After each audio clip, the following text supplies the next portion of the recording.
دانیہ قرآن academy. یہ قرآن وہ رستہ دکھاتا ہے جو سب سے سیدھا ہے، اور مومنوں کو جو نیک عمل کرتے ہیں بشارت دیتا ہے کہ ان کے لیے اجر عظیم ہے۔ نحمده ونصلي على رسوله الكريم اما بعد فاعوذ بالله من الشیطان الرجیم بسم اللہ الرحمن الرحیم۔ السلام علیکم ورحمۃ اللہ وبرکاتہ۔ امید ہے آپ سب خیریت سے ہوں گے، انشاءاللہ جہاں ہوں گے ایمان اور صحت کی نعمت سے مالا مال ہوں گے۔ ہاں جی، تو آغاز کرتے ہیں ہم اپنے آج کے سبق کا دعاؤں کے ساتھ۔ تو چلیے شروع کرتے ہیں۔ اللہم صلی علی سیدنا و مولانا محمد وعلی آل سیدنا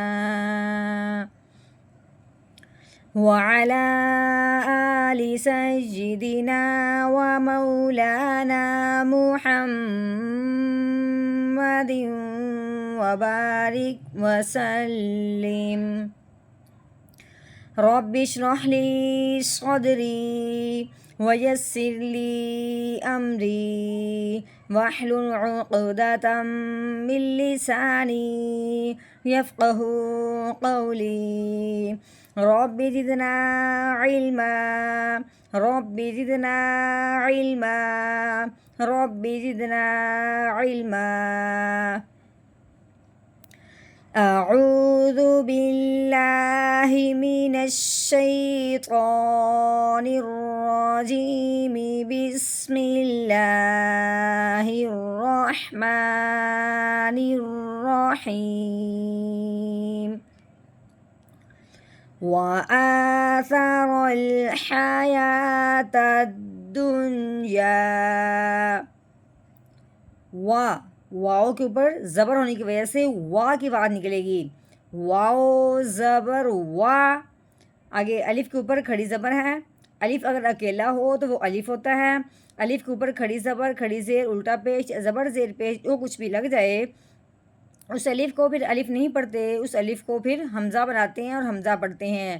جیسا کہ حمزہ کھڑی زبر آ، وا آ، سا کے اوپر زبر ہے، سا زبر سا، وا آ سا۔ رو کے اوپر زبر ہونے کی وجہ سے رو کو پر پڑھیں گے، یعنی کہ موٹا کر کے پڑھیں گے، اور رو کو آگے ملائیں گے اس لام کے ساتھ جس کے اوپر جزم لگی ہوئی ہے، ٹھیک ہے۔ دریا میں یہ جو الف ہے یہ نہیں پڑھا جائے گا، کیونکہ آگے لام کے اوپر جزم آنے کی وجہ سے، لام ساکن ہونے کی وجہ سے رو کو لام ساکن کے ساتھ ملایا جائے گا۔ رو لام زبر رول، وآثرل۔ آگے ہا کے اوپر زبر لگی ہوئی ہے، یا کے اوپر کھڑی زبر ہونے کی وجہ سے اس کو ایک الف کے برابر لمبا کیا جائے گا۔ ہا زبر ہا، یا کھڑی زبر یا، حیا۔ اب سوال یہ پیدا ہوتا ہے کہ یہ جو واؤ ہے کیا یہ پڑھی جائے گی؟ واؤ اگر پڑھی جاتی تو اس کے اوپر کوئی زبر زیر پیش ضرور ہوتی یا کوئی جزم وغیرہ ہوتی، ٹھیک ہے، لیکن جو واؤ ہے یہ اس کھڑی زبر کی وجہ سے آ رہی ہے، اس لیے یہ واؤ خالی ہے، اس کے اوپر کوئی زبر زیر پیش نہیں ہے، تو یہ صرف پڑھنے میں نہیں آئے گی، صرف لکھنے میں آئے گی، صرف لکھنے میں آئی ہے، پڑھنے میں نہیں آئے گی، ٹھیک ہے۔ اب اس خالی یا کو ہم نے نہیں پڑھنا، صرف ہم نے اس کو لکھنے میں دیکھنا ہے، صرف ہم نے یا کے اوپر جو کھڑی زبر ہے وہ پڑھنی ہے اور آگے تا کی طرف جانا ہے، ٹھیک ہے۔ ہاں جی، تا گول تا ہے، اس کے اوپر زبر لگی ہوئی ہے، آگے یہ الف یہ نہیں پڑھا جائے گا، آگے یہ لام یہ بھی نہیں پڑھا جائے گا کیونکہ یہ دونوں خالی ہیں۔ آگے دال کے اوپر شد ہونے کی وجہ سے ڈائریکٹ جو تا ہے یہ دال مشدد کے ساتھ ملے گی، ٹھیک ہے۔ اگر دال مشدد نہ ہوتی پھر یہ تا الف کے ساتھ مل بھی سکتی تھی، لیکن کیا ہے وہ تو دوسری تا ہوتی ہے، لیکن ایک بات کر رہی ہوں کہ جو تا ہوتی ہے، تا ہے یہ مشدد ہونے کی وجہ سے دال کے ساتھ جا ملے گی، ٹھیک ہے۔ تا دال زبر تد۔ اب جو ہے دال ہے یہ مشدد ہونے کی وجہ سے اس کو ہم نے کیا کرنا ہے، دبانا ہے۔ مشدد حرف جو ہوتا ہے وہ ہمیشہ دباؤ اور جماؤ کے ساتھ پڑھا جاتا ہے۔ تد حیاتد، دال کے اوپر پیش ہے، آگے نون کے اوپر جزم آنے کی وجہ سے نون ساکن ہو گیا۔ اب ہم نے دال کو نون ساکن کے ساتھ ملانا ہے، دال نون پیش دن. کیسے پڑھنا ہے؟ دن. یا کے اوپر زبر، آگے کیا ہے؟ الف. الف سے پہلے حرف پہ جب زبر آ جائے تو اسے ایک الف کے برابر لمبا کر کے پڑھا جاتا ہے. یا الف زبر یا، تدن یا. ٹھیک ہے. اب ہم نے کرنا ہے یہاں پہ وقف. وقف کی صورت میں آخر والا جو حرف ہوتا ہے اس کو ساکن کر دیتے ہیں اگر وہ ساکن نہ ہو. اگر وہ ساکن ہو تو پھر وہ ویسے کا ویسے ہی رہ جاتا ہے.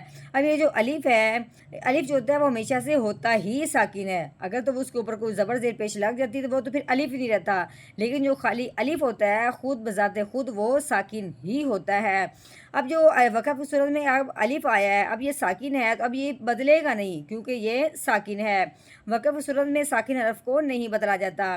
ہاں جی. اب ہم نے کیا کرنا ہے؟ وقف کی صورت میں اس کو ویسے کا ویسے رہنے دینا ہے. صرف ہم نے اپنا لہجہ بدلنا ہے، یعنی کہ نیچے کی طرح آواز لے کے آنی ہے. اس سے ہمیں یہ بات معلوم ہو جائے گی کہ یہاں پہ بات مکمل ہو گئی. کیسے پڑھیں گے؟ آگے وقف تدنیا، تدنیا. پہلے ہم نے پڑھا تھا یا الف زبر یا، تدنیا. آگے وقف تدنیا. وآثر الحیات الدنیا.